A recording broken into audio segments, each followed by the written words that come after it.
त्रेता युग का आरंभ था। धरती पर असुरों की शक्ति अपने चरम पर थी।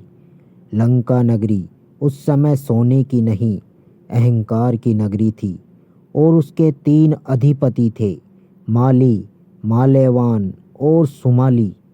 तीनों भाई पराक्रमी, तपस्वी और अपार बलशाली थे। तीनों ने मिलकर ब्रह्मा से वरदान पाया था कि कोई भी देवता या दैत्य उन्हें सहजता से परास्त नहीं कर सकेगा। माली, जो सबसे ज्येष्ठ था, अपनी बुद्धि और नीति से राज्य चलाता था। वह केवल युद्ध में ही नहीं, कला और विज्ञान में भी निपुण था। उसके हृदय में एक गुप्त इच्छा थी कि मैं ऐसा नगर बनाऊंगा जो स्वर्ग से भी सुंदर होगा, जहां राक्षस भी धर्म मार्ग पर चलेंगे। इसी स्वप्न के लिए उसने विश्वकर्मा को बुलाया और सोने, रत्नों, पर्वतों के बीच एक अद्भुत नगरी का निर्माण करवाया। वह थी लंका। लंका बनने के बाद माली ने वहाँ धर्म, संस्कृति, यज्ञ और अध्ययन की व्यवस्था की।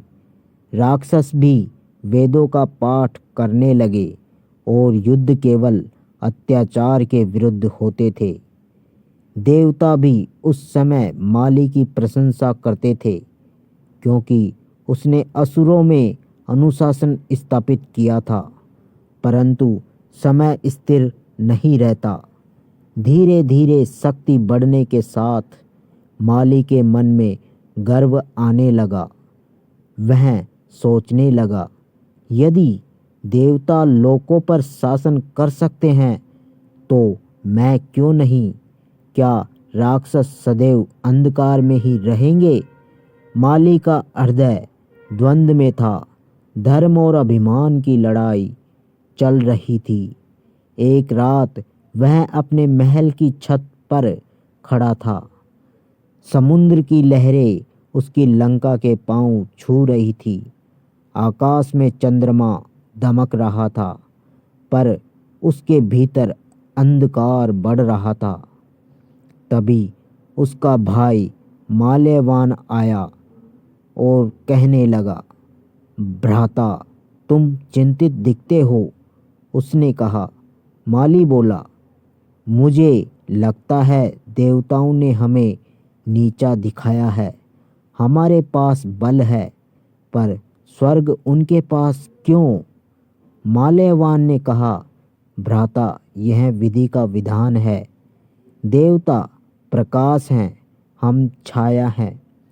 दोनों का अस्तित्व साथ साथ चलता है। माली मुस्कुराया, पर उसकी आंखों में अग्नि जल उठी। तो क्या छाया कभी सूर्य बनने का अधिकार नहीं है? यहीं से उसका पतन आरंभ हुआ। देवताओं को जब ज्ञात हुआ कि माली देवलोक पर आक्रमण की योजना बना रहा है, वे चिंतित हुए। इंद्र ने विष्णु से प्रार्थना की, प्रभु, यदि यह राक्षस मार्ग से भटक गया तो त्रिलोक में असंतुलन होगा। विष्णु ने नेत्र बंद किए और कहा, माली का हृदय अभी पूर्णतः अंधकार में नहीं हुआ है। मैं स्वयं उसे मार्ग दिखाऊंगा। एक दिन जब माली वन में एकांत साधना कर रहा था, विष्णु एक योगी के रूप में उसके सम्मुख प्रकट हुए। उन्होंने कहा, राजन, तू धर्म का ज्ञाता है, पर गर्व तुझे अधर्म की ओर ले जा रहा है। क्या तूने नहीं सीखा कि जो स्वयं को सर्वश्रेष्ठ समझता है, वही पतन का पात्र बनता है? माली ने नम्र होकर उत्तर दिया, हे तपस्वी, मैं अधर्म नहीं चाहता। मैं केवल इतना चाहता हूँ कि राक्षस जाति को भी आदर मिले। विष्णु मुस्कुराए, आदर कर्म से मिलता है, विजय से नहीं। याद रख, जो धर्म के लिए लड़ता है वह अमर होता है, पर जो गर्व के लिए लड़ता है वह इतिहास से मिट जाता है। माली मौन रहा, पर भीतर से वह टूट चुका था। उसे लगा कि विष्णु उसे चुनौती दे रहे हैं। कुछ वर्षों बाद माली ने देवताओं पर चढ़ाई की। उसके असंख्य राक्षसों की सेना ने देवलोक को हिला दिया। स्वर्ग के द्वारों पर भीषण युद्ध हुआ। इंद्र की वज्रपात व्यर्थ हो गए। अग्निदेव के अस्त्र नष्ट हो गए। देवताओं ने भयभीत होकर पुण्य भगवान विष्णु को पुकारा। विष्णु ने कहा, अब समय आ गया है कि माली को उसके कर्म का फल मिले।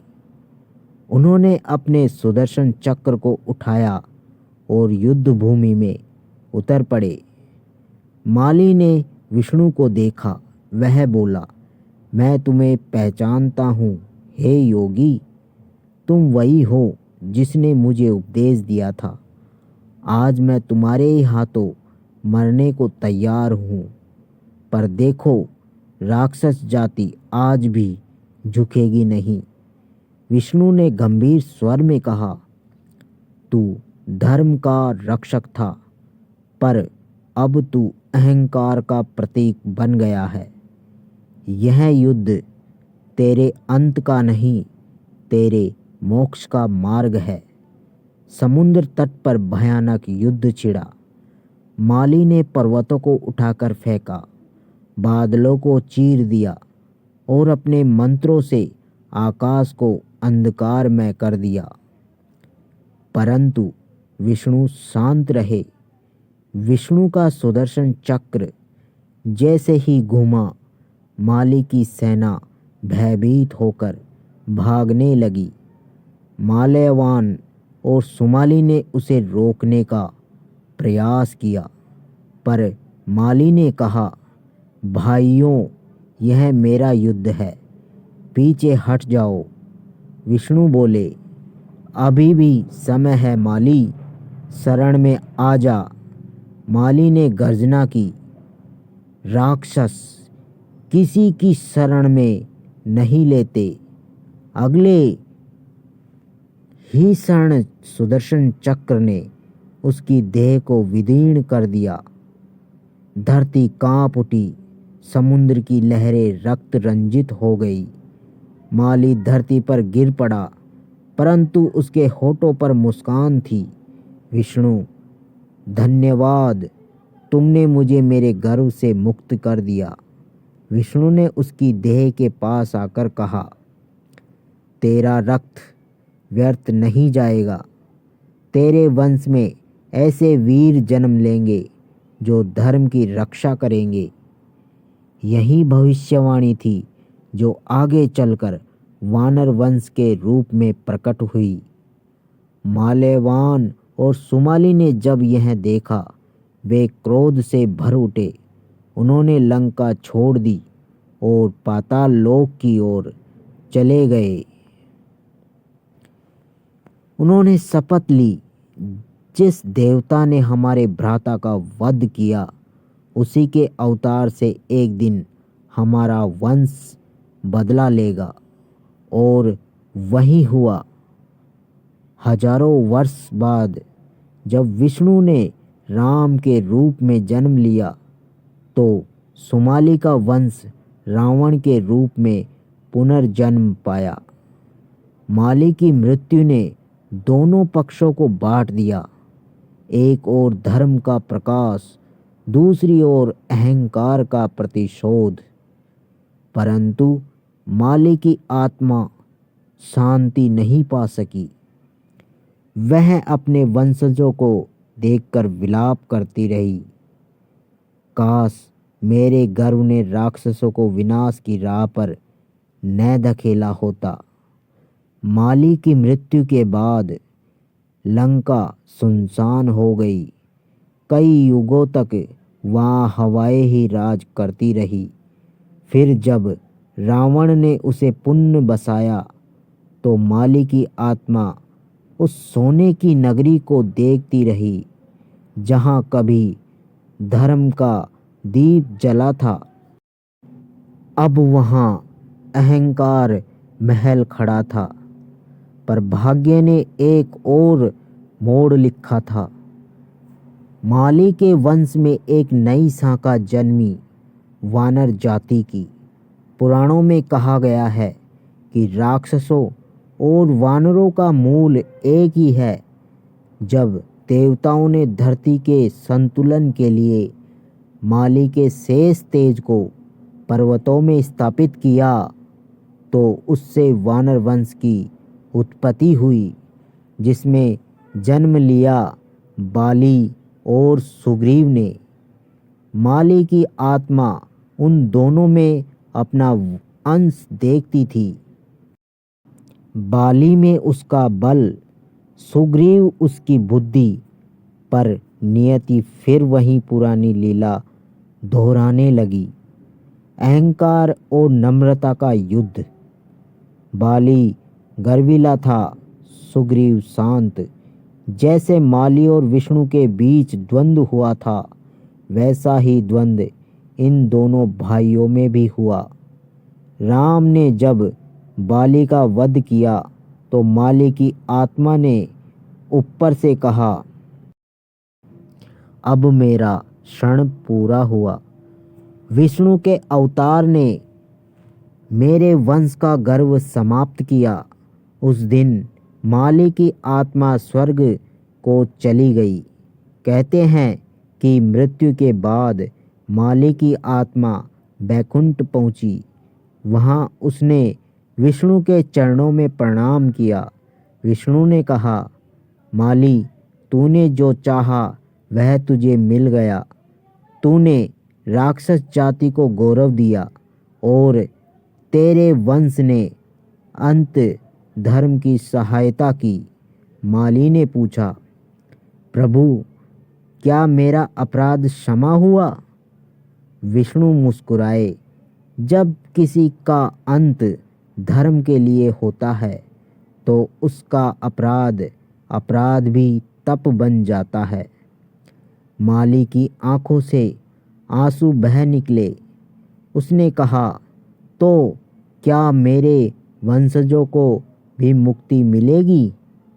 विष्णु ने उत्तर दिया, हाँ, जब रावण मरेगा तब तुम्हारा वंश पुण्य प्रकाश लौट आएगा, क्योंकि अंधकार के बिना प्रकाश का अर्थ नहीं। समय बीत गया, युग बदले, रामायण की कथा अमर हो गई, पर माली का नाम केवल एक पंक्ति में रह गया। विष्णु ने माली नामक राक्षस का वध क्यों किया? किसी ने यह नहीं पूछा कि क्यों। किसी ने यह नहीं जाना कि वह राक्षस नहीं, एक स्वप्न दृष्टा था जो अपनी जाति को सम्मान दिलाना चाहता था। माली की कहानी हमें यह सिखाती है कि गर्व का अंत विनाश है, पर सच्चे कर्म का फल अमरता है। यदि माली न होता तो न लंका होती, न वानर राज बाली, न राम सुग्रीव की मैत्री, और शायद न ही वह महायुद्ध जो सत्य और असत्य का निर्णायक बना। माली की आत्मा आज भी सागर की लहरों में फुसफुसाती है। मैं असुर था, पर अधर्मी नहीं। मैंने विष्णु से युद्ध किया, पर धर्म से नहीं। मैंने हार कर भी वंश को विजयी बनाया। तो दोस्तों, इसका उपसंहार कुछ इस प्रकार से है, तो आपको बताते हैं इसका उपसंहार। तो शुरू करते हैं इसका उपसंहार। यह थी माली राक्षस की गाथा, वह कथा जो रामायण में केवल एक छाया की तरह थी, पर जिसके बिना यह महाकाव्य अधूरा था। उसके जीवन ने सिखाया कि जिसमें गर्व है वह नाश पाता है, पर जिसमें सत्य की खोज है वह मृत्यु के बाद भी जीवित रहता है। तो दोस्तों, आपको यह कहानी कैसी लगी, आप हमें अपने सुझाव कमेंट बॉक्स में ज़रूर दीजिए। और दोस्तों, आपको ये कहानी अच्छी लगी हो तो वीडियो को एक प्यारा सा लाइक करके चैनल को सब्सक्राइब ज़रूर कीजिए। ऐसे ही और वीडियो देखने के और पढ़ने के लिए आप हमारे चैनल पर बने रहें। थैंक यू, धन्यवाद। जय हिंद, जय भारत, जय रामायण, जय श्री राम।